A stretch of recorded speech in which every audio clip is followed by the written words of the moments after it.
when you as professional, young or in whatever stage of your life, don't think that you fit, maybe that's not the place for you. Instead of trying to fit, it's just trying to belong, be yourself, and make sure you find that space that gives value to your talents and your authentic version of yourself. That's your superpower. Her role sits at the heart of U.S. Soccer's media strategy. As Director of Media Partnerships at the U.S. Soccer Federation, our next guest is a bridge between the Federation and the sports media world. Her name is Ana Rincón, and she's one of the many women behind football.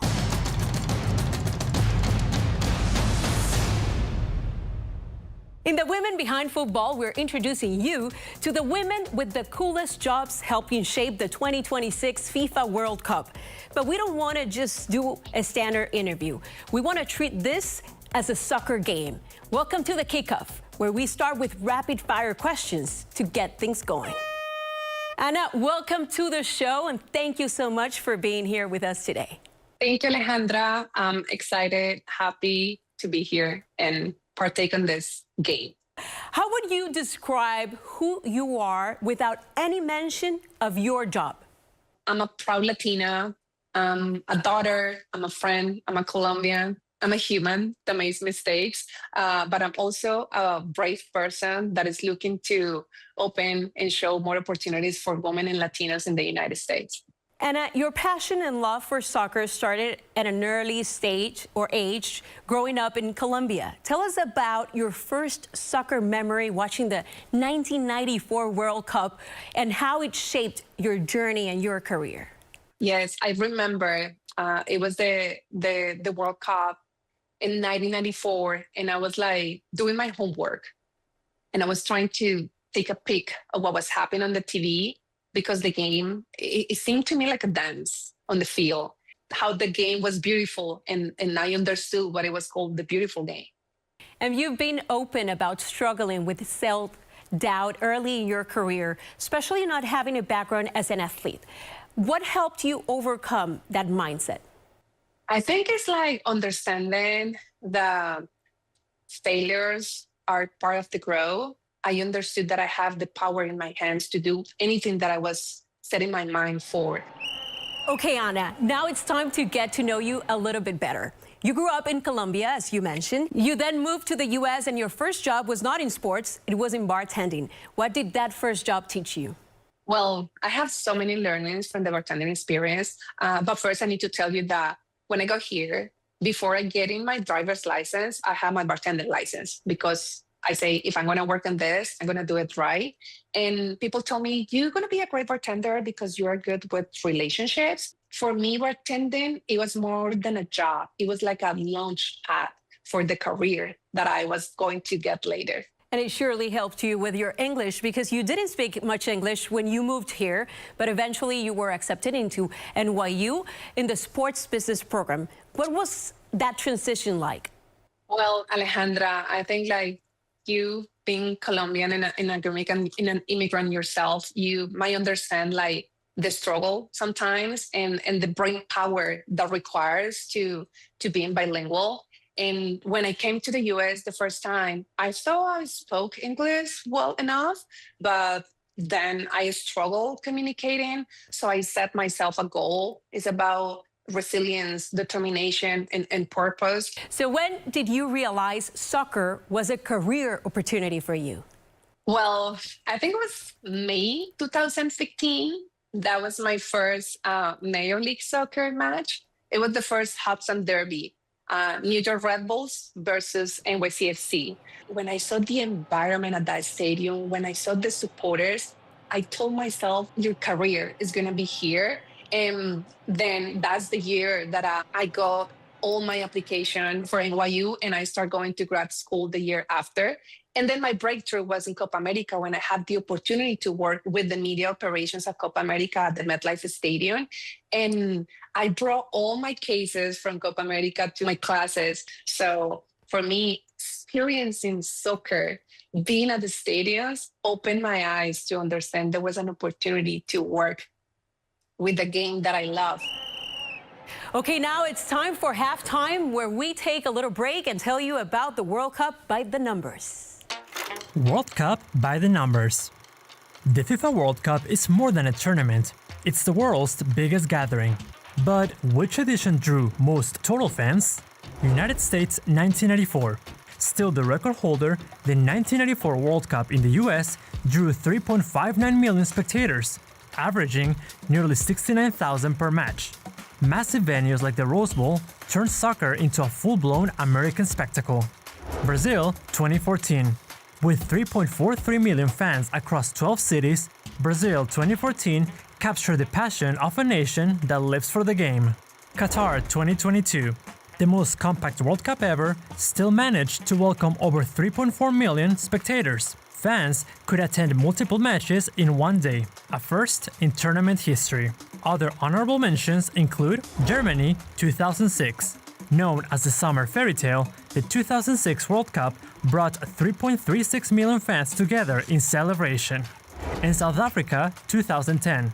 The first World Cup on African soil drew over 3.17 million fans and endless energy from vuvuzelas. It marked Spain's first ever World Cup triumph and a continent's moment of pride. So in this second half, I want to drill down on what exactly it is your job entails. You work for the U.S. Soccer Federation, the official governing body of the sport in the United States. And were recently promoted to Director of Media Partnerships. So congratulations for that. What does your role entail, and how are you directly involved with media partners? Thank you, Alejandra. My role is to manage U.S. soccer relationships with the media partners that distribute our games on air, radio, and digital platforms. So big part of my role is relationship management, right? I make sure we are aligned with our partners on strategy, programming, storytelling, but I also work with different departments within the federation, from marketing to content, consumer products, communications, to make sure everything that the fans see on TV or listen to in our partners' platforms reflects the vision of the federation. I consider myself a dot connector because my job is about bringing all those pieces together to deliver world-class coverage and grow the game. Sounds like a lot of work to do, but an amazing job to have, Ana. Thank you for sharing. As we look ahead to the 2026 World Cup on home soil, what are your top priorities leading into such a massive global event? My role around the World Cup is focused on the lead up, right? Because our partners, they're bringing fans all the preparation matches, and my team, we ensure that those broadcasts showcase the best possible coverage. We give our commercial partners meaningful visibility, but most importantly, we want to bring the stories of our players to the general audience. You know, we want them to know our players before the tournament.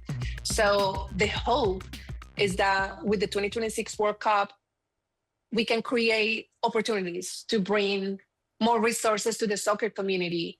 In a U.S. soccer, we believe that the game, it belongs to everyone. So through my role at the Federation, we ensure that our partners showcase initiatives like Soccer Forward Foundation, our legacy initiative, to where we use soccer as a force for good. And we make sure that in every corner of the country, there is soccer available for everyone and everywhere. We want to meet our fans where they are, in their communities and their homes. And that's something that we're doing with the help of our broadcast partners. We love that. So how does your team measure success when it comes to media partnerships? Oh, that's a great question, Alejandra. I think when we look at success with our broadcast partners, it goes beyond the ratings, right? I think it's more about the reach and the audience growth. It's like how many people is watching or listening to our games, but who's watching? Like, we want to grow key audiences like the Hispanic fans, the parents and families, the women, the young players, and we also want to acquire new fans as well. Ana, what have you learned about protecting your time and time management, and how has that shaped your leadership style? Well, Alejandra, for me, time is the most valuable asset. I want to make sure that I also show up fully for the things that matter to me. And to do that, I need to set boundaries, and I need to communicate to people around me what those boundaries are, to make sure I have the space and the ability to connect with my team and to live in the federation and also outside the federation. You're helping build the next generation of sports professionals in Colombia by teaching 3 classes in the sport management program. What excites you the most about that responsibility?